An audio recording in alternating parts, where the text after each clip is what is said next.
L'histoire du Katori est une histoire qui a 6 siècles et qui remonte à 6 siècles environ, à une époque, à une période extrêmement bruyante, agressive du Japon ancien. Et c'est à partir de cette période très difficile qu'un grand maître du nom de Isaza Shoisoi Uenao a décidé de fonder une école qui ne serait pas simplement l'art de pratiquer le sabre pour se défendre, mais il voulait faire de cette école particulière un art de s'épanouir intérieurement, un art de la paix.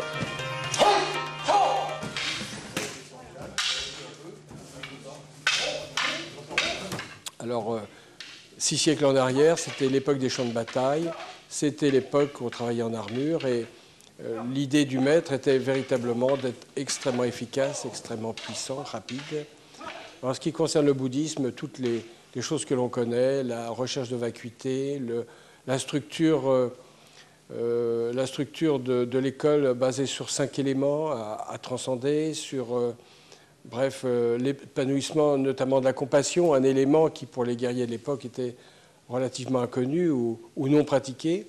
Et cette école eh bien, est devenue l'école Katori du fait que le groupe des instructeurs et des pratiquants se trouvait non loin d'un grand sanctuaire Shinto qui est l'un des plus réputés du Japon, qui est le Katori Jingu.